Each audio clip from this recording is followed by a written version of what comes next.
समस्त को मोर YouTube channel को स्वागत जनाऊँगी। पूर्व वीडियो रे मनबोध 14 सारा आम 10 नंबर पद पर्यंत पढ़ी थे। एबे आम 11 नंबर पद पाखर पढ़ा। वीडियोटी आरंभ करने पूर्व बस एतिकी अनुरोध, वीडियोटी को शेष पर्यंत देखिए निश्चय भाव में। चलतु वीडियोटी आरंभ करवा। आउ जो माने पूर्व वीडियो दुईटी वीडियो पूर्वर कर सारी मनबोध 14 पर देखी ना ताहले से वीडियोटी पूर्व वीडियोटी चैनल जाकि देखी नियंतु। तो देखंतु 11 नंबर पदरे कौन कही, टाण करिछु मन सबु मोहरी, टली पड़िले केही नोहे काहारी। टेरा भितरे जेन्हे अपूर्व नारी, टोप चौरा अच्छी देह पुरी रे। कौन कहला तार भावार्थ देखा। संसार प्रति मोहग्रस्त मनीष सर्वदा निजकू अभावी लोक बोली मणे। ताकू भविष्यत दिशे नहीं, तार अतीत मने पड़े नहीं। वर्तमान काल रे जहाँ ता दृष्टि रे पड़े से सबू तार दरकार बोली से बुझे। तेणु से वर्तमान सर्वस्व हो जाए। जहाँ आखि आगे पड़े से सबुथिरे मालिकाना जाहिर करने को से इच्छा करे। फल सकल पदार्थ आत्मसात करवा तार धर्म रे परिणत हो जाए। केवल मु ओ मोर बलय से बांधी हो जाए। जेतेबेले आत्मा घट छाड़ी चली जाए सेतेबेले शरीरटी टली पड़े। जीवात्मा विहीन शरीरटी सब।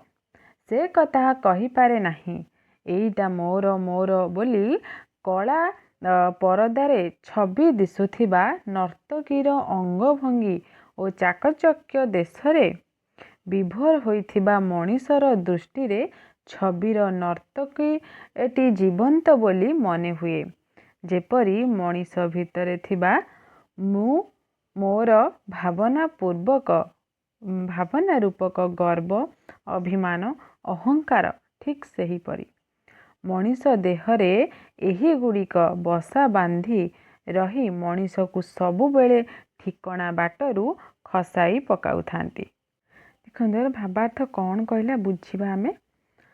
कहला टाण करिछु मन सबु मोहरी, कि टाण करी रखिछु मन को कि ये सबु मोहरी जहाँ को देखुची आखि जहाँ को देखुची ताकू निजर करने को मन करुची। एते एते संपत्ति एते एते भल भल माने कौन वस्तु जहाँ को भी से देखुची से निजर सेटा को करने को भावुची, किंतु से जाने नहीं सेटा होची अलिक। टली पड़िले केही नोहे काहारी। तले शरीर रु आत्माटी छाड़ी चली जीव सेतबेले ए शरीरटी टली पड़ी थिवो। टली पड़िले जेते अर्जन करिथिवो, जेते लोभ करिकी माया करिकी छड़े आनिथिवो काहा पाखरु से सबु जिनस केबे भी रहिबो नाही। टेरा भितरे जेने अपूर्व नारी, टोप चौरा अच्छी देह पुरी रे। एठी गोटे कौन उदाहरण देला कि परदा पछरे जने जो कंढेईटी नाच करू थाए, लोक माने ताको देखिकी खुशी होइथांती, आनंदित होइथांती ना, जेमती ताथरे जीवन अच्छी सेया मणि थांती, किंतु प्रकृत रे कौन थाए ता भितरे जीवन न थाए। तो सेमिति मनीष कौन भावी थाए, ता जो मन भितरे जो अहंकार भावटी थाए, गर्व थाए, अभिमान थाए, से ताकू ही जीवनर सार बोली मणि नहीं थाए। कि एई मोर गर्वटा, मोर अहंकारटा, मोर अभिमानटा सबुबले रहिबा उचित, मोर आशाटा पूरण हेबा उचित, मो मन जहाँ कहिछि मु सेटा करिबा उचित। से सेया को ही तारी पछे पछे ही लागी थाए। किंतु तारी पछे पछे लागी कि अलिक एई माने मिथ्या भाव पछे लागी कि से प्रकृत कथाटी को हरई बसताए, जोटा कि होची कौन ईश्वर प्राप्ति।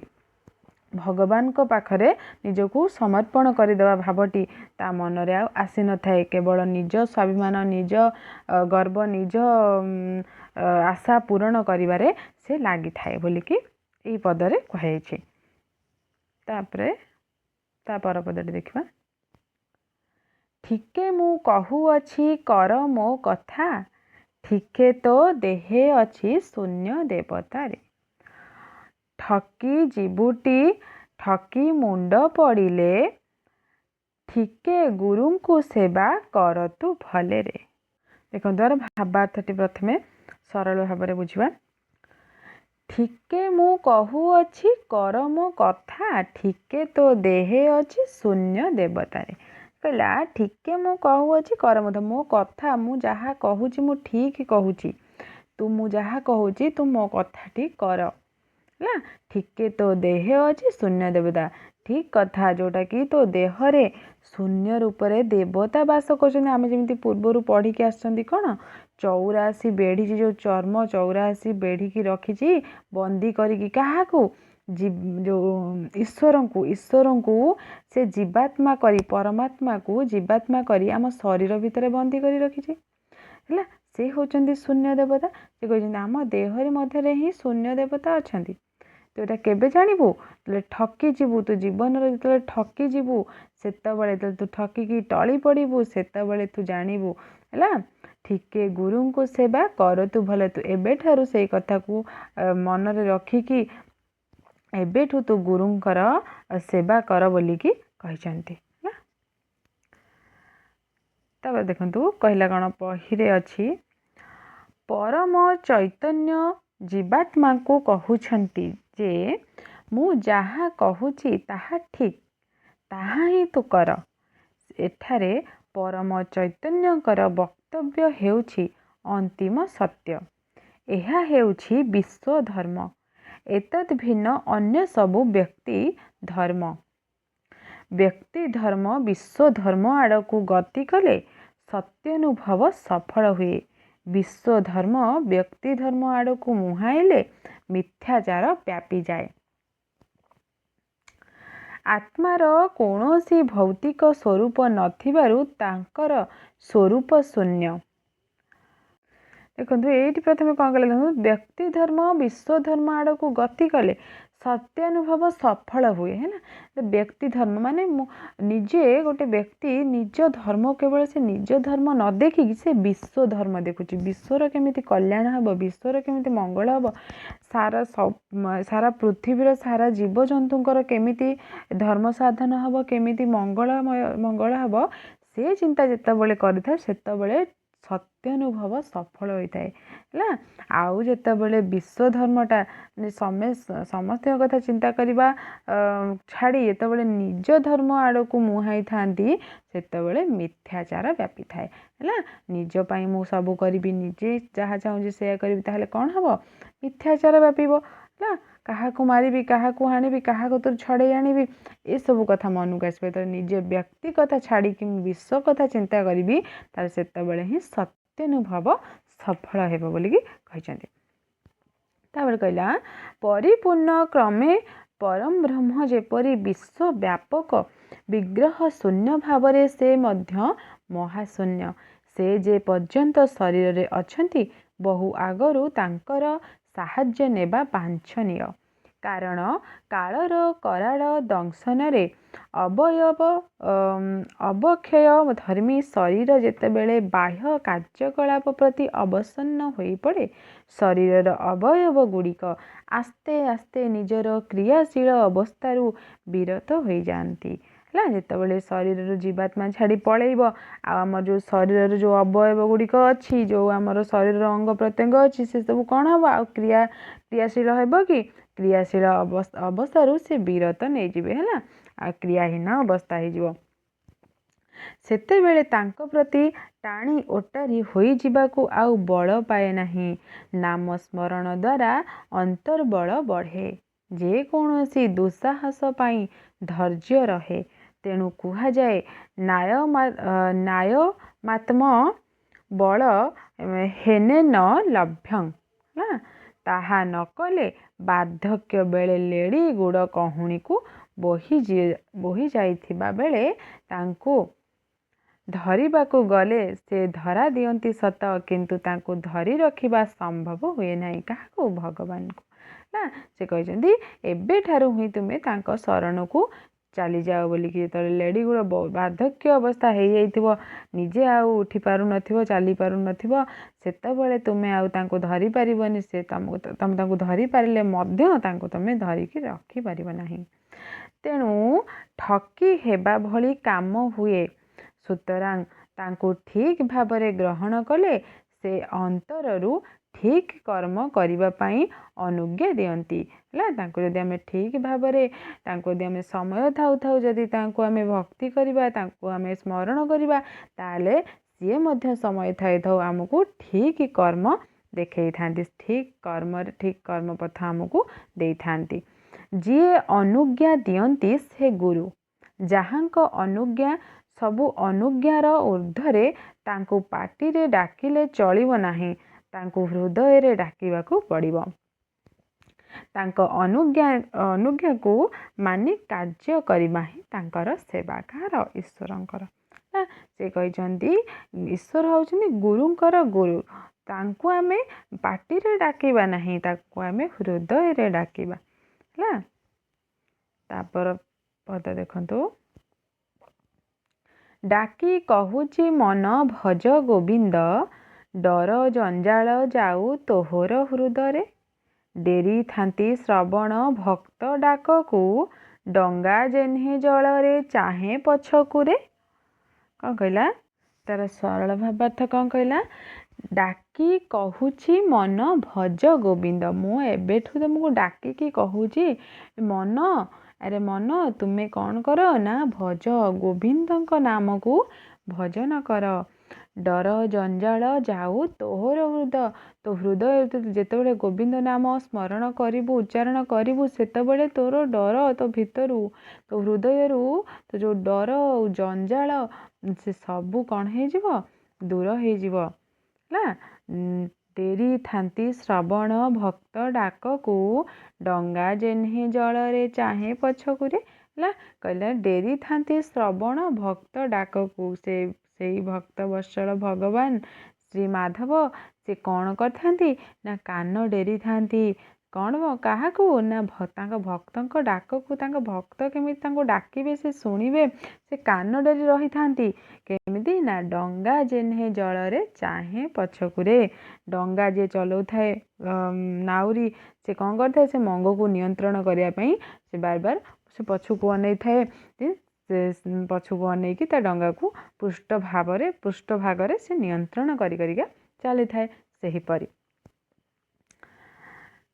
बहिर भावार्थ देखिबा भजन और जणाण मध्यरे पार्थक्य अछि भजन रे गुण कीर्तन करा जाए जणाण रे प्रभुंक निकटरे निजर वक्तव्य उपस्थापना करा जाए एटा मन रखिबे भजन रे गुण कीर्तन करा जाइथाय है भगवान गुण कीर्तन करा जाइथाय माने से कौन कौन सबू केते केते भक्त मान को उद्धार करिसंती हैला काहाकू काहाकू रक्षा करचंती हैला तांको महिमा गान सबू एथिरे करा जाइथाय भजन रे हैला आ जणाण रे कौन करा जाइथाय प्रभुंक निकट रे निजर वक्तव्य उपस्थापना करा जाइथाय हैला निजे कौनटा भगवान को पाखरु चाहुच कौन तुम मन रे अभियोग अछि सेटा ए जणाण माध्यम रे जना जाइथाय जणाण भगवान को जना जाइथाय हैला भजन द्वारा गुण कीर्तन जोगु प्रभु संतुष्ट हेले जणाण द्वारा निवेदित वक्तव्य को से पूरण करती है देखो मैंने भजन जो आम फास्ट गुण कीर्तन करवा से जदि प्रभु संतुष्ट हो गले ताहले से कौन करेंगे ना आम जो जणाण करुचे जहाँ जनाऊे भगवान को जहाँ निवेदन करुचे सेटा को पूरण करदे तापर कौन ला हाँ कारण संतुष्ट व्यक्ति अन्यर संतुष्ट पाई जत्न करे देखो जदि सी संतुष्ट हो गले भगवान जदि संतुष्ट हो गले तार सी कौन चाहे मत जे संतुष्ट करी मुझे संतुष्ट कर दे सी जहाँ चाहूँ मुझा को दे दिए प्रभु संतुष्ट हेले से भक्त को संतुष्ट करती असंतुष्ट व्यक्तिर समस्त को डर थाए संतुष्ट व्यक्तिर क्या भय न थाए ପ୍ରଭୁଙ୍କୁ ସନ୍ତୁଷ୍ଟ କରି ସ୍ୱୟଂ ସନ୍ତୁଷ୍ଟ ହେଉଥିବା ଭକ୍ତର ହୃଦୟରେ ଡର ଜଞ୍ଜାଳ ସୃଷ୍ଟି କରିପାରେ ନାହିଁ। ପ୍ରଭୁ ସନ୍ତୁଷ୍ଟ ଥାନ୍ତି ଅର୍ଥାତ୍ ଭକ୍ତର ପଛରେ ଥାନ୍ତି। ପ୍ରଭୁଙ୍କୁ ପୃଷ୍ଠଭାଗରେ ରଖି ଭକ୍ତ ଆଗେଇ ଚାଲେ। ଯେପରି ଜଳରେ ଡଙ୍ଗା ଆଗକୁ ଆଗକୁ ଚାଲେ, କିନ୍ତୁ ନାଉରୀ ତାର ପୃଷ୍ଠଭାଗରେ ତାର ମଙ୍ଗକୁ ନିୟନ୍ତ୍ରଣ କରୁଥାଏ। ଏଠାରେ ଭକ୍ତକୁ ଡଙ୍ଗା ସହିତ ପ୍ରଭୁଙ୍କୁ ମଙ୍ଗ ଭଳି ତୁଳନା କରାଯାଇଛି ବାଟନ୍ତି। 14 ନମ୍ବର ପଦ ଦେଖିବା। ଢୋଲ ଯେସନେ ଢାଉଁ ଢାଉଁ ବାଜଇଁ, ଢାଳେ ତହିଁ ଭିତରେ କିଛି ହିଁ ନାହିଁରେ। ଢାଙ୍କି ରଖିଛି ଦେହ ସବୁଠି ତୁଚ୍ଛ, ଢଳି ପଡ଼ିଲେ ସବୁ ହେବଟି ମିଛରେ। କହିଲା ଢୋଲ ଯେସନେ ଢାଉଁ ଢାଉଁ ବାଜଇଁ, ହେଲା ଢୋଲ, ଯେଉଁ ଢୋଲଟା ଜୋର ଜୋର ଢାଉଁ ଢାଉଁ ଶବ୍ଦ କରିଥାଏ, ସେ ଢୋଲ ଭିତରେ କ'ଣ ଥାଏ? କିଛି ନଥାଏ, ତା ଭିତରଟା ଖାଲି ଥାଏ, ସେଥିପାଇଁ ସେ ଢାଉଁ ଢାଉଁ ଶବ୍ଦ କରିପାରେ। ସେହିପରି ଢାଙ୍କି ରହିଛି ଦେହ ସବୁଠି ତୁଚ୍ଛ, ଆମ ଦେହ ଶରୀରକୁ ଯେଉଁ ଢାଙ୍କିକି ରଖିଛି, ଆମ ଜୀବାତ୍ମା ତା ଭିତରେ ଅଛି। ତ ଏଇ ଯେଉଁ ଢାଙ୍କିକି ରଖିଛି 84 ଚର୍ମ ଆମର ଯେତକ ସବୁ ରହିଛି, ସେ ସବୁ ହେଉଛି ତୁଚ୍ଛ, ହେଲା। ଢଳି ପଡ଼ିଲେ ସବୁ ହେବଟି ମିଛ। ଯେତେବେଳେ ଜୀବାତ୍ମା ଛାଡ଼ିକି ଚାଲିଯିବ ଏ ଶରୀରକୁ, ଢଳି ପଡ଼ିବ ଶରୀରଟି, ତ ସେତେବେଳେ ଏସବୁ ମିଛ ହିଁ ହେଇଯିବ। ସମଗ୍ର ଶରୀରଟିକୁ ଚର୍ମ ଢାଙ୍କି ରଖିଛି, କିନ୍ତୁ ପ୍ରଭୁ ଏହା ମଧ୍ୟରେ ଜୀବନ ଭଳି ଅଛନ୍ତି। ଠିକ୍ ସେହିପରି ଢୋଲଟିକୁ ମଧ୍ୟ ଚର୍ମ ଢାଙ୍କିଥାଏ, ତା ଭିତରେ କିଛି ନାହିଁ। କେହି ଆଘାତ କଲେ ସେ ବାଜେ ଏବଂ ଶବ୍ଦ କରେ, ଅନ୍ୟଥା ତାହା ଶୂନ୍ୟ। ଚର୍ମ ଦ୍ୱାରା ଢାଙ୍କି ହୋଇଥିବା ଦେହ ଏହି ହେତୁରୁ ପ୍ରକୃତ ଜୀବନ୍ତ ନୁହେଁ। ଆଘାତ ଦ୍ୱାରା ଏଥିରୁ ଶବ୍ଦ ବାହାରୁଛି ବୋଲି ଏହାକୁ ଜୀବନ୍ତ ବୋଲି ଭାବିବା ମିଛ ବ୍ୟତୀତ ଆଉ କିଛି ନୁହେଁ। ଠିକ୍ ସେହିପରି ଶରୀର ମଧ୍ୟରୁ ପ୍ରାଣ ପବନ ବାହାରି ଆସିଲେ ଆଉ ଶରୀର ଦଣ୍ଡେ ମାତ୍ର ଠିଆ ହୋଇ ନପାରି ଢଳି ପଡ଼େ। ସେତେବେଳେ ଆଉ ଶରୀରଟିକୁ କେହି ଜୀବନ୍ତ କହିବେ ନାହିଁ। ସେତେବେଳେ ଶରୀରଟି ମିଥ୍ୟା ବ୍ୟତୀତ ଆଉ କିଛି ନୁହେଁ। ବୌଦ୍ଧମାନେ ଶରୀରର ଶୂନ୍ୟକୁ ପୁରୁଷ ବୋଲି ମାନନ୍ତି, ତେଣୁ ସେହି ଶରୀରକୁ ଚଳାଉଥାଏ।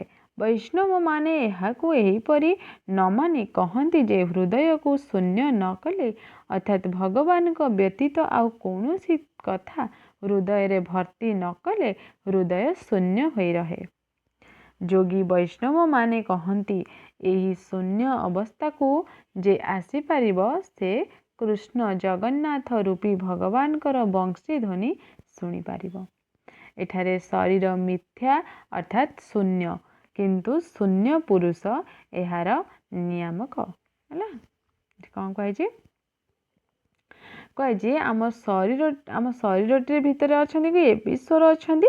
ତାହେଲେ ସେ ଚାଲିଯିବେ, ସେତେବେଳେ ମଧ୍ୟ ଆମ ଶରୀରଟି ଅସାର ହେଇପଡ଼ିବ, ହେଲା। ତେବେ ସେ କହିଛନ୍ତି ଏବେଠାରୁ ହୃଦୟକୁ କ'ଣ କର? ଶୂନ୍ୟ ନ କଲେ, ଅର୍ଥାତ୍ ଭଗବାନଙ୍କ ବ୍ୟତୀତ ଆଉ କୌଣସି କଥା ହୃଦୟରେ ଭର୍ତ୍ତି ନ କରିବା, କେବଳ ଭଗବାନଙ୍କ କଥା ହିଁ ମନରେ ରଖିବା, ହେଲା।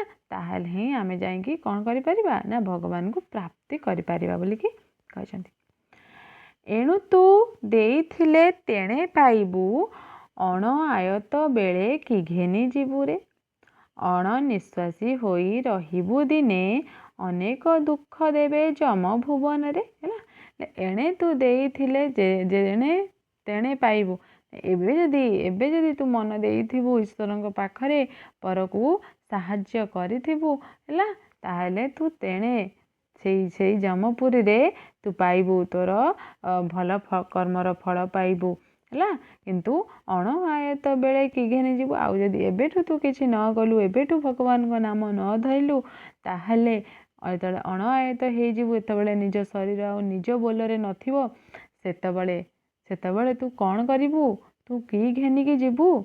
ଅଣନିଶ୍ୱାସୀ ହୋଇ ରହିବୁ ଦିନ ଆସିବ, ତୁ ଅଣନିଶ୍ୱାସୀ, ଯେଉଁ ନିଶ୍ୱାସ ନେବା ପାଇଁ ତୁ ଛଟପଟ ହେଉଛୁ, ସେହି ନିଶ୍ୱାସ ହିଁ ତୋତେ ଛାଡ଼ିକି ଚାଲିଯିବ। ଅଣନିଶ୍ୱାସୀ ହୋଇକି ରହିବୁ। ଅନେକ ଦୁଃଖ ଦେବେ ଯମଭୁବନେ। ସେଇ ଯମଭୁବନରେ ତତେ ଅନେକ ଦୁଃଖ କଷ୍ଟ ସହିବାକୁ ପଡ଼ିବ। ମଣିଷ କରିଥିବା କର୍ମର ଫଳକୁ କ୍ରମାନୁସାରେ ପାଏ। କର୍ମର ଗୁରୁତ୍ୱ ଲଘୁତ୍ୱ ଏବଂ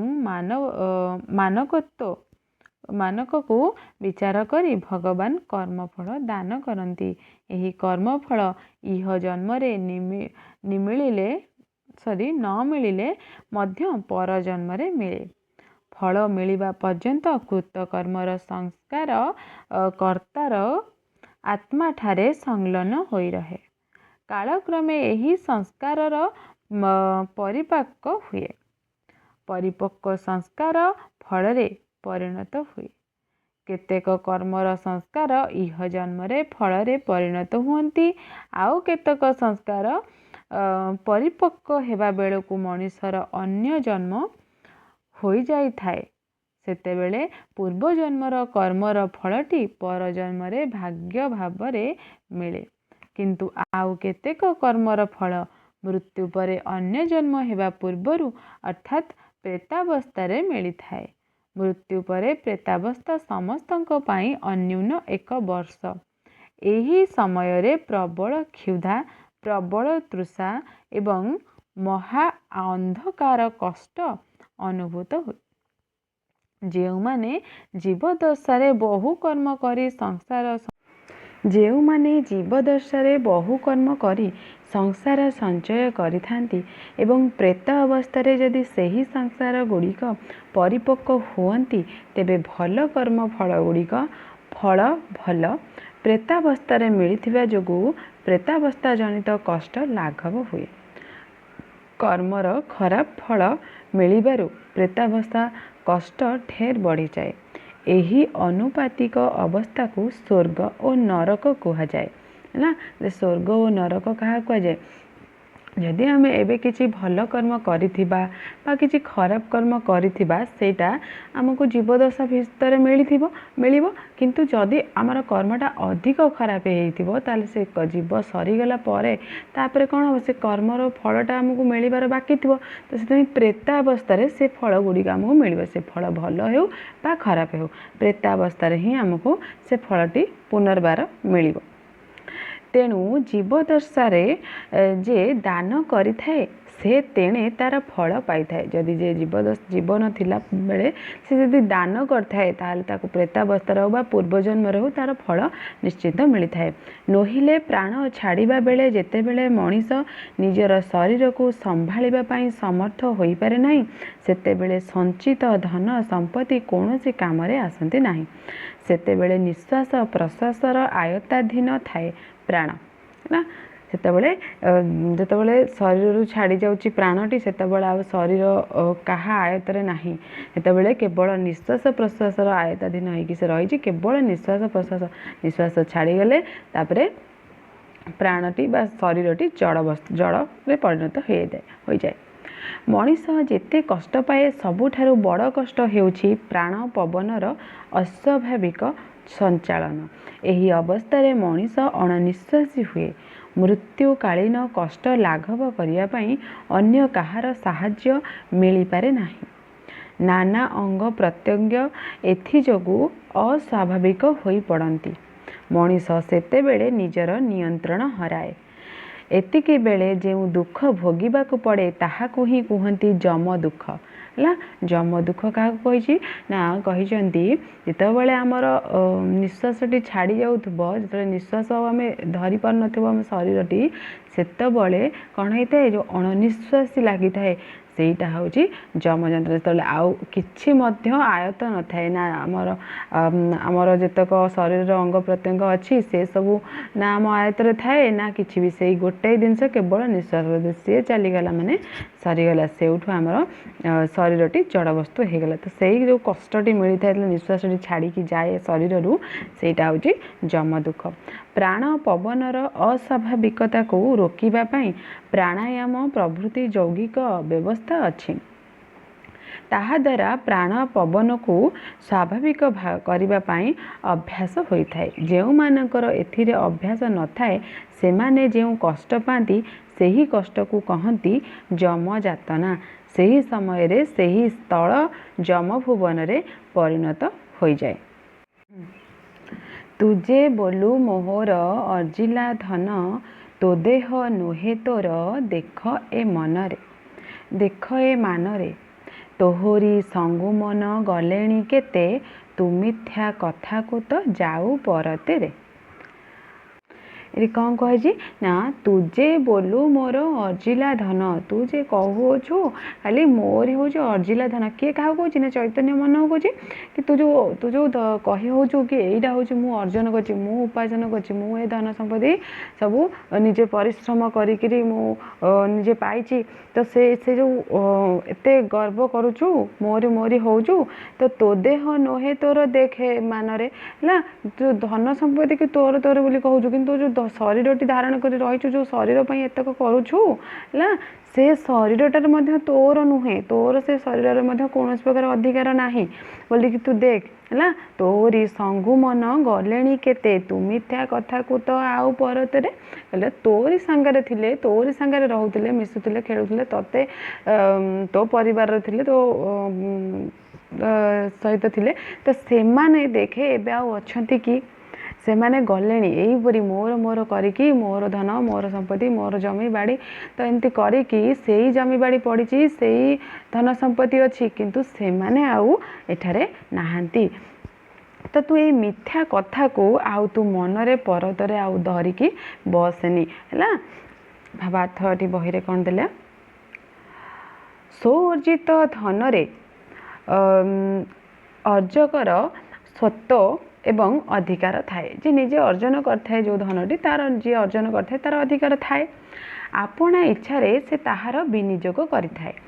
ଏଥିରେ କାହାର ଆପତ୍ତି କରିବାର ବୈଧାନିକ କ୍ଷମତା ନାହିଁ। ମଣିଷ ଯେତେ ଧନ ଦୌଲତ ନିଜେ ଅର୍ଜିଥାଏ, ସେମାନଙ୍କର ମଧ୍ୟରେ ନିଜେ ଶରୀର ହେଉଛି ସବୁଠାରୁ ବଡ଼ ଧନ। ଭୌତିକ ସଂସାରରେ ଶରୀର ହେଉଛି ଅତୁଳନୀୟ ଧନ ହେଲା। ସେ କ'ଣ କହିଲା ନା ମଣିଷ ଯେତେ ଧନ ଉପାର୍ଜନ ତା ଜୀବନ ସାରା ଭିତରେ କରୁଛି, ସେ ଭିତରୁ ତାର ଯେଉଁ ଶରୀରଟି ହେଉଛି ସବୁଠାରୁ ବଡ଼ ଧନ। ତା ପାଇଁ ସବୁଠାରୁ ବଡ଼ ଧନ ହେଉଛି ଶରୀର। ତାର କହିଲା କିନ୍ତୁ ଶରୀରଟିକୁ ଆପଣା ଇଚ୍ଛାରେ ବିନିଯୁକ୍ତ କରିବାକୁ ମଣିଷ ଅକ୍ଷମ, ଯଦିଓ ପୂର୍ବଜନ୍ମରୁ କୃତକର୍ମ ଫଳ ଭୋଗିବା ପାଇଁ ସେ ଏହି ଶରୀରଟିକୁ ଅର୍ଜନ କରିଛି ହେଲା। ସେ କହିଲା ଦେଖ ଯେତେକ ଧନ ଅର୍ଜନ କରୁଛି ସବୁଠାରୁ ବଡ଼ ଧନ ହେଉଛି ଶରୀର ହେଲା। ସେଇଟା କିନ୍ତୁ ତାର ଅଧୀନରେ ନାହିଁ, ସେ ତାକୁ ମାନେ ଅକ୍ତିଆର କରିବାର ତାର କ୍ଷମତା ନାହିଁ। କିନ୍ତୁ ଯେଉଁ ପାର୍ଥିବ ଧନ ସବୁ ଅର୍ଜନ କରିଛି, ଧନ ସମ୍ପତ୍ତି ସୁନା ଟଙ୍କା, ସେଇ ପଛରେ ସେ ଗୋଡ଼ଉଛି ବା ସେଇଆକୁ ଭାବୁଛି କି ଏଇ ହେଉଛି ମୋର ଧନ ବା ମୋର ହେଉଛି ସମ୍ପତ୍ତି ହେଉଛି ଏଇଗୁଡ଼ା। ଆଉ ତାକୁ ଯଦି କିଏ ନେଇଯାଉଛି ବା କାହାକୁ ଦେବାକୁ ହେଉଛି, ତାହେଲେ ସେ କ'ଣ ହେଉଛି ମନରେ ଦୁଃଖ ପ୍ରକାଶ କରୁଛି ହେଲା। ତ ସେ କିନ୍ତୁ ଶରୀରଟି ଯେଉଁ ସବୁଠାରୁ ବଡ଼ ଧନ, ତାର କ୍ଷମତା କିନ୍ତୁ ତା ପାଖରେ ନାହିଁ। ତ ସେଇଟାକୁ ସେ ନ ବୁଝିକି ପାର୍ଥିବ ବସ୍ତୁ ପ୍ରତି ଆସକ୍ତ ହେଉଛି ହେଲା। କିନ୍ତୁ ଏହି ଶରୀରଟି ପୁଣି ଏ ଶରୀରଟାକୁ ପୁଣି ସେ କେମିତି କ'ଣ ପାଇଁ ଅର୍ଜନ କରିଛି ନା ପୂର୍ବ ଜନ୍ମର ଥିବା ମାନେ ଖରାପ କର୍ମ ବା ଭଲ କର୍ମର ଫଳ ଭୋଗ କରିବା ପାଇଁ ଏହି ଶରୀରଟିକୁ ସେ ଧାରଣ କରିଛି। କିନ୍ତୁ ଏହି ଶରୀରଟି କେତେବେଳେ ଆପଣା ହାତରୁ ଖସିଯିବ ତାକୁ ରୋକିବା ପାଇଁ ମଣିଷର ଶକ୍ତି ନାହିଁ ହେଲା। ଏ ଶରୀରଟା କେବଳ ସେ ସେଇଥିପାଇଁ ଅର୍ଜନ କରିଛି ହେଲା, ପୂର୍ବଜନ୍ମର ପାପ ଫଳ ବା ପୁଣ୍ୟ ଫଳ ଭୋଗ କରିବା ପାଇଁ। ଯେତେବେଳେ ସେ ଫଳଟା ଭୋଗ ସରିଯିବ, ସେତେବେଳେ ସେ ଶରୀରଟି କେତେବେଳେ ତାଠାରୁ ଛାଡ଼ିଯିବ ସେଇଟାକୁ ସେ ଜାଣେ ନାହିଁ। ଆପଣା ଅର୍ଜିତ ଧନକୁ କେହି ବଳାତ୍କାର କରି ନେଇଗଲେ ସେ ଆପତ୍ତି କରିପାରେ, ତାଠାରୁ ଛଡ଼େଇ ଆଣିପାରେ, କିନ୍ତୁ ଶରୀର ରୂପକ ଧନଟି ଆପଣା ହାତରୁ ଯେକୌଣସି ସମୟରେ ଖସି ଯାଇପାରେ, ତାକୁ ଅଟକାଇବାକୁ ମଣିଷର କାବୁ ପାଏ ନାହିଁ ହେଲା।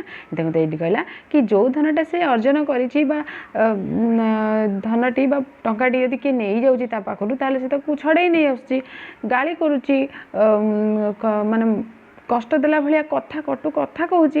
କିନ୍ତୁ ଯେଉଁ ଧନଟି ସବୁଠାରୁ ବଡ଼, ତାର ଯେଉଁ ଶରୀର ରୂପକ ଧନ, ସେଇଟା କେତେବେଳେ ତା ହାତରୁ ପଳେଇବ ବା ସେଇଟା କେତେବେଳେ ତାଠାରୁ ଦୂର ହେଇଯିବ, ତାକୁ ରୋକିବାକୁ ତା ପାଖରେ କାବୁ ପାଏ ନାହିଁ ହେଲା। तेणु से काहा पाखरे आपत्ति करिवो ए शरीरटी तले छाड़ी जीवो तो से काहा पाखरे आपत्ति करिवो। तेणु एठी प्रमाणित हो जाउछि जे शरीरटी को मध्य मनीष निज आयत्ताधीन करि पारु नाही कारण प्रकृत रे शरीरटी मध्य मनीषर नुहे। जदि शरीर रूपक बड़ धन संसार रे मनीषर नुहे तेबे अन्य जेते धन संपत्ति अर्जिछि से किपरि निजर हेबो है जोटा हूँ मनीषर प्रकृत धन जोटा शरीर सेटा मध्य तार नुहे तो से जो अर्जन कर जो धन सेटा केमिति कौन बड़ हो पार बा निजर तार हो पार। तेणु मनीष सेगुड़ी को मोहरे पड़ी निजर बोली कही थाए। निज भली केते मनीष पूर्वरु एहीपरि मोह मोर मोर कही गलेनी एहीपरि केते मनीष मोर मोर कहीकि किछि भी जाई नहीं तांको सहित सबू एठारे अछि किंतु से आज नाहांती से माने गलेनी। केही जणे हेले अर्जिला पदार्थ को कि पाइथिबा शरीर को मृत्यु कबलरु रक्षा करि पारि नाहांती हैला केही जणे हेले मृत्यु कबलरु निज अर्जन करथवा धन संपत्ति हो बा निज शरीर को हो रक्षा करि पारि नाहांती। एबे चैतन्य मन को कहूछि तू जे शरीर स्थिति प्रति विश्वास करूछु एहा पूरा पूरी मिछ है। चैतन्य मन कौन कौच ना तू जे शरीर स्थिति प्रति विश्वास करुचु यह पूरा पूरी मिछ। जदि तू विश्वास करिथांतु ताले माने ए पाशविक जेतक अवास्तव जिनिस से गुड़ी को तू ताकू पाइबा पाई आशा प्रकाश करंतु नाही जदि तू शरीर वास्तवता बुझंतु। ताहार एठारे एहा ही सार जे संसारटीर पदार्थर अस्थिरता ही सत्य ना संसारटीर पदार्थ सबू अस्थिरता कौनसी मध्य स्थिर वस्तु नुहे। ताहार स्थिरतार जी विश्वास रखी थाए सी होची मूढ़ लोक है। 17 नंबर पद देखा थिले संसार रे जेते नृपति थय करी भोग कलाए पृथ्वी थोइला धन तोर खंट खाइबे थाने तोहर घर करी रहिबे रे ला थिले संसार रे जेते नृपति जेते राजा राजा राजा राजोड़ा माने थिले संसार रे केते धन उपार्जन करिसेंती केते कोन करिसेंती केते शासन करिसेंती किंतु से माने थय करी भोग करि पारले कि ए पृथ्वीर धन संपत्ति बा ए पृथ्वी को थय होई कि से माने रहि पारले कि एठारे थोइला धन तोर खंट खाइबे जहाँ को एते कष्ट करी एते उपार्जन करी कष्ट करी ताकू साइतिकी रखुचु से जेतेबेले तू एठू चली जीवु तो शरीर तले प्राण छाड़ी जीव सेतेबेले ताकू खंट खाइबे थाने तोहर घर करी रहिबे जो संपत्ति को जो जमीबाड़ी को तोर तोर कहीकि कौन कहूँ गर्व करुचु से ही संपत्ति से ही जगार से ही स्थान ही से माने घर करी रहिबे आपत्ति करने को तू नथिबु। राजा माने सदा सर्वदा असंतुष्ट थांती असंतोष को शांत करने पाई से माने आपना वीरत्वर प्रयोग करती से उत्साह दरकार यही उत्साह बल से माने संसार पृथ्वी को आपना अख्तियार रे रखती केते धन संपत्ति अर्जन करती तेणु तांको भूपति कहा जाए किंतु मात्र केतोटी दिन भोग करने परे से मृत्यु पथर यात्री हुंती अर्जिथिबा भूमि सेमिति पड़ी रहे आउ जणे किए पुणी सेथिरे निजको भूपति भावरे अवस्थापित करे। ठीक सही परी जे धन अर्जन करी खाली साइती रखे मृत्यु परे ताको किए भोग करिवो तार ठिकाना नाही। से जेउ घर करी थाए सेठी आउ किए घर करी रहे सुतरां अर्जिथिबा धन संपत्ति घर दुआर को जेतेबेले दृढ़ भावरे आपणार करी रखिबाकू मन बळे सेतेबेले मने रखिबाकू हेबो जे जीवनटाकू तो आपणार करी रखिबाकू बळ नाही ए सबू को आपणार करी रखी हेबा बा किपरि है जदि जितेबले मन कहे कि मो धन संपत्ति मो जमीबाड़ी मु आपण निजर ही करिकी रखिबी मु क्या काणीटे देविनी तो सेतबले चिंता करवा उचित मनरे आसवा उचित कि ये जो मोर जीवनटी अच्छी सेईटा मध्य मु आयत्त कर रखिपारिनी से जीवनटी को बा शरीरटी को मो निश्वासटी को मु आयत्त करिकी मो अधीन रे रखिपारिनी ताले ए सबूर अर्थ कौन ए सबूर माने कौन धनर तीनोटी जीवा बाट धनर तीनोटी जीवा बाट एक अर्जिथिबा धन को दान करी पुण्य अर्जन करने उचित। 2 निजे भोग करने उचित। 3 जो धन को दान करा जाए नहीं कि भोग करा जाए नहीं ताकू शेष रे खंट खाती। चोर तस्कर हाथ रे से धन पड़िबो व्यर्थ हेबो एहा ध्रुव सत्य है। जो धन अर्जन कर से निहाती जीव से जीवा उचित। आउ केमिति तार 3टी बाट थाए। गोटे प्रथम बाट हो ताकू दान करिकी पुण्य अर्जन करिबो नचेत निजे ताकू भोग करवा उचित। नहेले जो धन को आम साइतिकी ताकू रखीदेवा तो से शेष रे कौन हम खंट खाइबे सेटा काहा हाथ रे पड़िबो चोर तस्कर हाथ रे एटा सत्य। अतएव जीवन जेपरी अनित्य धन दौलत मध्य सेहीपरि अनित्य सेटा मध्य नित्य नुहे सेटा कहा पाखरे सबुदिन पाई रुहे नहीं।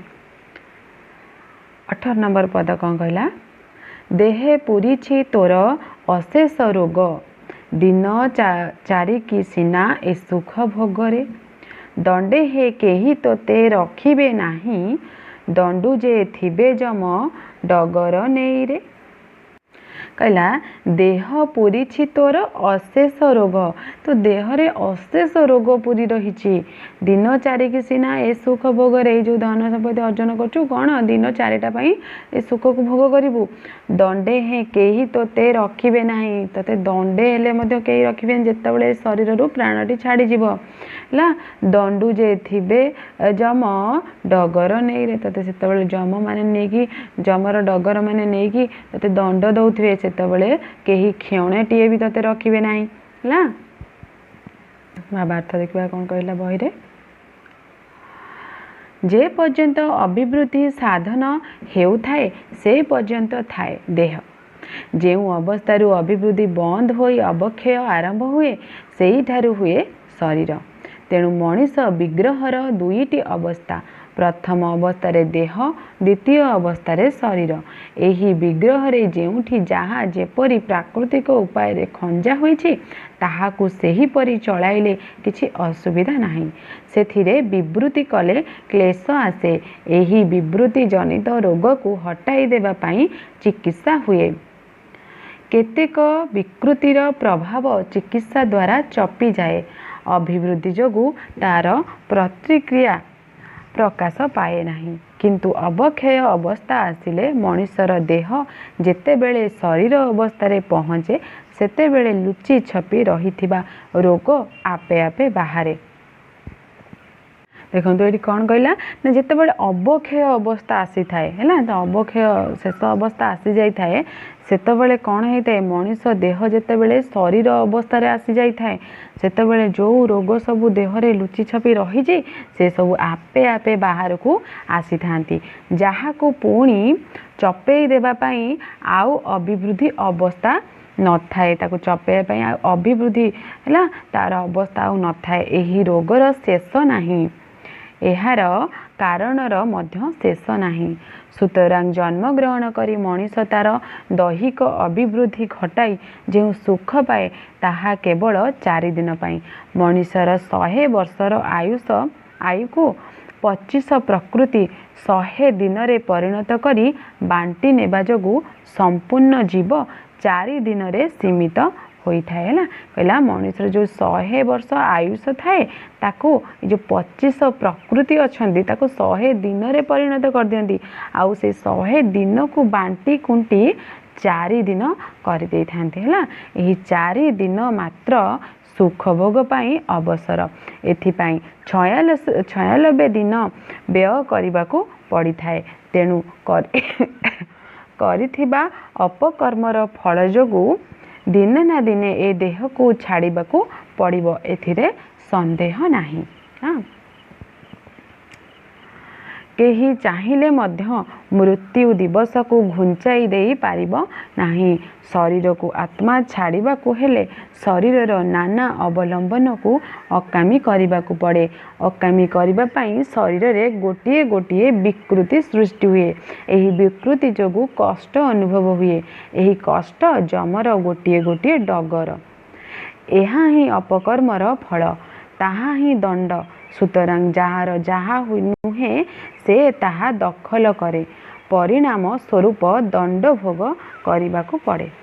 शरीर आरंभ नुहे किंतु आंभे ताहाकू निजर भावी शरीर आंभर नुहे किंतु आंभे ताहाकू निजर भावी भोग करने को जीवारु तार प्राकृतिक अवस्था को आघात दे सेथिरे विकृति सृष्टि करिछु तेणु आंभ को दंड भोगिबा को पड़ुछि हैला बोले शरीरटा आमर नुह किंतु ताको आमर बोली भाबिकी आमे ताको कौन करछे भोग करबा को चेष्टा करछे हैला भोग करबा को जीवारु सेथिबाई तार जो प्राकृतिक अवस्थाटी थिला से जेमिति रहिबा कथा से आ सेमिति रहिला नै से विकृति हे गला तो से विकृति सृष्टि हेबारु तापर कोन हैला हमको दंड भोगिबा को पड़िला।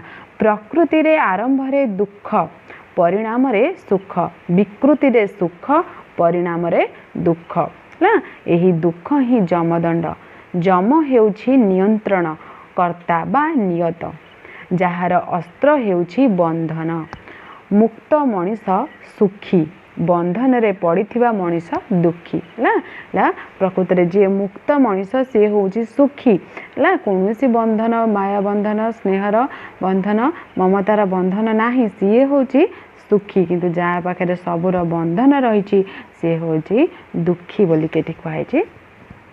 19 नंबर पद धर्म अधर्म कथा न जाणु तुही धंदी हेउछु धन अर्जिबा पाई रे धोका रखिले धंदा फिटिब नाही धर्म रे आतजात हेउछि महीरे ला कहला तू धर्म अधर्म कथा न जाणिकी तू जानी ना किछि तू धर्म अधर्म कथा खाली कौथिरे मातिचु धन अर्जन करिया पई खाली मातिचु धन अर्जन करिया पई खाली चाहिचु धोका रखिले धंदा फिटिब नाही तू धोका रखिबू ताहले जे धंदा फिटिब नाही ला धर्म रे आतजात हेउछि मही केवल धर्म रे ही आतजात जे महीटी ए पृथ्वी चालुछि कहा पई कहा बल रे धर्म बल रे ही पृथ्वी चालुछि।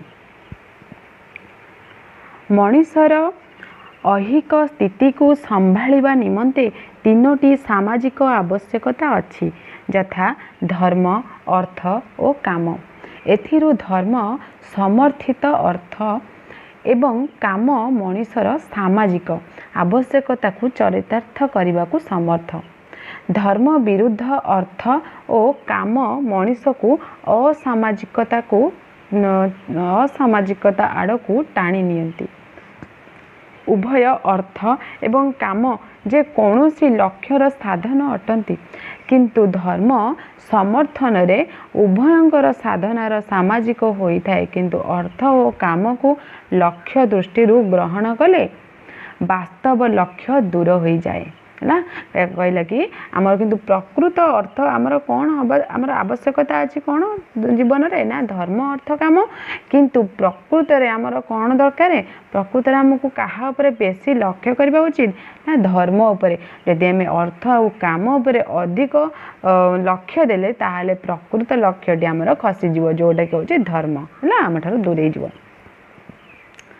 सेतेबेले धर्म अर्थ और काम को समर्थन करिपारे नाही जे कौनसी लक्ष्य पई धन अर्जन जदि साधन हुए तेबे ताको धर्म समर्थन करिपारे लक्ष्य प्राप्ति परे आउ साधनार आवश्यकता अछि किछि न थाए धन अर्जन को लक्ष्य कले तार साधना जहा थाउना काहे कि सेही लक्ष्यर कदापि समाप्ति हुए नाही कारण आशा बैतरणी नदी है आशा हूँ बैतरणी नदी केबे सरे नई है सेतेबेले मनीष खाली धंदी हेउथाए सिना सेथिरु मुकुली पारे नाही साधन रूपी धन को लक्ष्य रूपी धन भावरे प्रकृत रे ग्रहण करी सकल कार्य करुथिले मनीष भावे जे धन द्वारा धनी सकल कार्य तुलाई पारे किंतु सावधान एही धन धर्म समर्थित नुहे यह धंदा मात्र धन सर्वदा भौतिक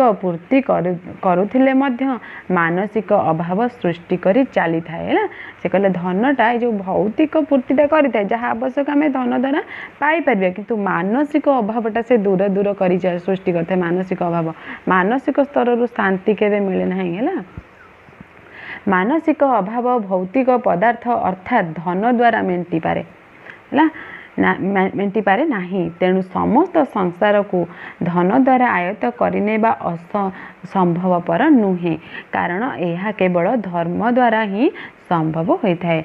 अर्थ और काम समर्थित धर्म धर्म नुहे ना, जो अर्थ और काम को समर्थ कर जो धर्मटा तुम अर्जन कर से धर्मटा धर्म नुहे। यह धर्म को सांप्रदायिकता आड़ को टाणी निए।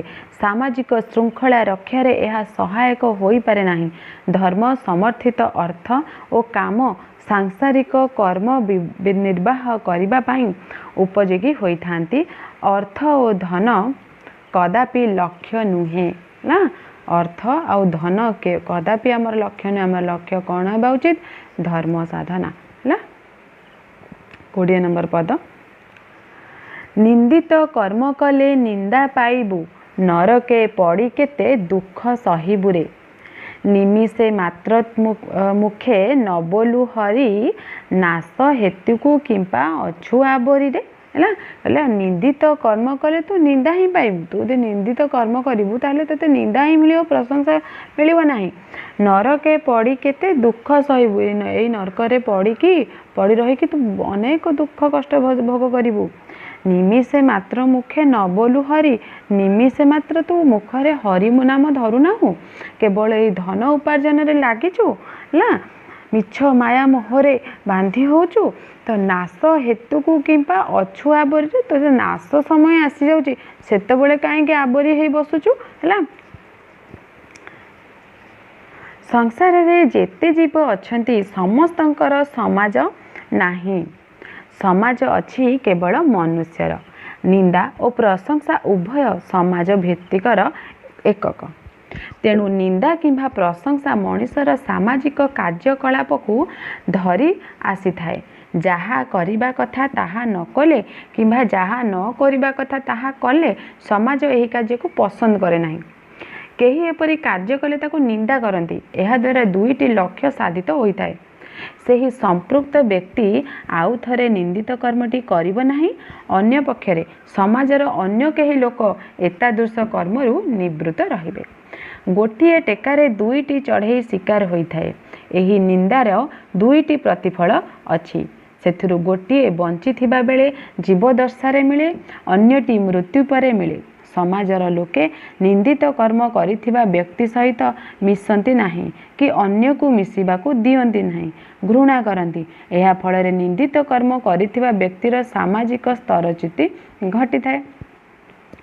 से तळकू खसी आसे। जेउ मानक ठारु से ऊर्ध्वरे थिला संप्रति सेमानक सहित एक आसन रे बसिछि। एही अवस्था को सहिबा व्यतीत अन्य उपाय नाही। मृत्यु परे एहार परिणाम ठीक एया। सेतेबेले बहु दुख आसिब।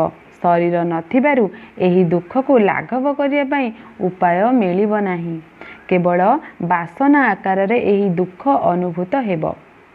एतिकी बेले मन विशेष भूमिका ग्रहण करे। मृत्यु परे अन्य एक शरीर लाभ करने पर्यंत गोटे मध्यवर्ती समय स्थूल शरीर हीन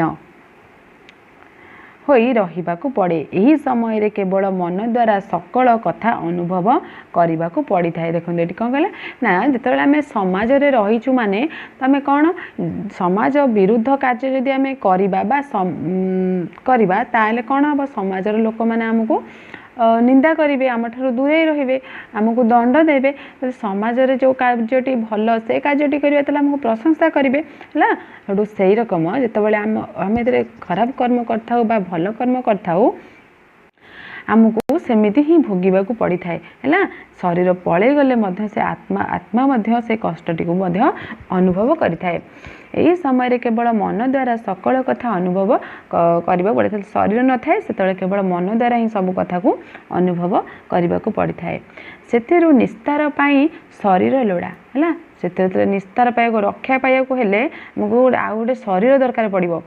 शरीर नथिबारु से समय दुख को सह्य करने व्यतीत अन्य उपाय नहीं है। जेहेतु शरीर नहीं ताले सही कष्ट को केवल आम सहिया, ता छड़ा आ कौनसी उपाय नथिबो। तेबे एहार एकमात्र उपाय अछि मनीष जदि जीवदशारे निज अंतर रे हरिभजन करिवार अभ्यास रखिथिबो तेबे तार मन ସେହି ଆଡ଼କୁ ଆକୃଷ୍ଟ ହୋଇଯିବ। ଭଗବାନ ଆନନ୍ଦମୟ, ତାଙ୍କ ଆଡ଼କୁ ମନ ଲାଗିଗଲେ ଏହି ଦୁଃଖ ଆଡ଼କୁ ମନ ଲାଗିପାରିବ ନାହିଁ। କାରଣ ମନ ଏକକାଳୀନ ଦୁଇଟି ସ୍ଥାନରେ ସମ୍ପୃକ୍ତ ହୋଇପାରେ ନାହିଁ, ସେ କେବଳ ଗୋଟିଏ ସ୍ଥାନରେ ସମ୍ପୃକ୍ତ ହୋଇପାରେ। ଭଗବାନଙ୍କ ସହ ନାମ ଭଜନ ଦ୍ୱାରା ସମ୍ପୃକ୍ତ ହେବା ଦ୍ୱାରା ଭଗବାନଙ୍କର ଆନନ୍ଦମୟ ଅବସ୍ଥାକୁ ଅନୁଭବ କରିବା ବେଳେ ଏହି ଦୁଃଖର ଅନୁଭବ ହୁଏ ନାହିଁ। ହେଲା, ସେତେବେଳେ କେବଳ ଗୋଟିଏ ଉପାୟ ଆମର ଏବେ, କିନ୍ତୁ ଗୋଟାଏ ଉପାୟ ଅଛି ସେ କଷ୍ଟରୁ ଲାଘବ ପାଇବା ପାଇଁ। ଆମର ଜୀବଦଶା ଥିବା ଭିତରେ ଆମେ ଯଦି ହରିନାମ ଜପ କରିଥିବା ବା ଭଗବାନଙ୍କୁ ଧ୍ୟାନ କରିଥିବା, ସେହି ସମୟରେ ଆମର ସେ କଷ୍ଟ ପ୍ରତି ଆଉ ଧ୍ୟାନ ଯିବ ନାହିଁ, ଭଗବାନଙ୍କ ପ୍ରତି ଆମ ଧ୍ୟାନ ଯିବ। ମନ କେବଳ ଗୋଟାଏ ଜାଗାରେ ରହିପାରେ। ଯଦି ଭଗବାନଙ୍କ ପାଖରେ ମନ ରହିଲା ତାହେଲେ କଷ୍ଟରେ ମନ ରହିବ ନାହିଁ ବା କଷ୍ଟ ଭୋଗ ହେବ ନାହିଁ। ଭଗବାନଙ୍କ ସହ ନାମ ଭଜନ ଦ୍ୱାରା ସମ୍ପୃକ୍ତ ହେବା ଦ୍ୱାରା ଭଗବାନଙ୍କର ଆନନ୍ଦମୟ ଅବସ୍ଥାକୁ ଅନୁଭବ କରିବା ବେଳେ ଏହି ଦୁଃଖର ଅନୁଭବ ହୁଏ ନାହିଁ। ଦୁଃଖ ଆସେ ସତ, କିନ୍ତୁ ଅନୁଭବ କରିହୁଏ ନାହିଁ। ଅଭ୍ୟାସ ନଥିଲେ ଏହି କାର୍ଯ୍ୟ କରିହୁଏ ନାହିଁ।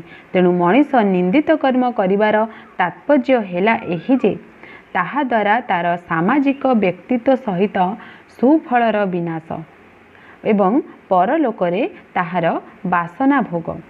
ସୁତରାଂ ନିନ୍ଦିତ କର୍ମ କରିବାର ଅର୍ଥ ହେଲା ଏତାଦୃଶ ବିନାଶ ପନ୍ଥାକୁ ଆପଣା ଛାଏଁ ଆବରି ନେବା। ଏଥିପାଇଁ କାହାକୁ ଦାୟୀ କରିବା ବୃଥା।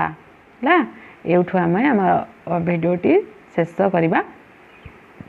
21 ନମ୍ବର ପଦ ପାଖରୁ ଶେଷ 34 ନମ୍ବର ପଦ ପର୍ଯ୍ୟନ୍ତ ଆମେ ଆଗାମୀ ଭିଡ଼ିଓରେ ଦେଖିବା, ପଢ଼ିବା କ'ଣ ସେଥିରେ ଅଛି। ତ ଯେଉଁମାନେ ଚ୍ୟାନେଲଟିକୁ ସବସ୍କ୍ରାଇବ୍ କରିନାହାନ୍ତି ସେମାନେ ସବସ୍କ୍ରାଇବ୍ କରିଦିଅନ୍ତୁ। ଆଉ ଯଦି ଭିଡ଼ିଓଟି ଆପଣମାନଙ୍କୁ ଭଲ ଲାଗିଥିବ ନିଶ୍ଚୟ ଗୋଟେ ଲାଇକ୍, ଗୋଟେ କମେଣ୍ଟ କରିବେ। ଭିଡ଼ିଓଟି ଶେଷ ପର୍ଯ୍ୟନ୍ତ ଦେଖିଥିବାରୁ ଅନେକ ଅନେକ ଧନ୍ୟବାଦ।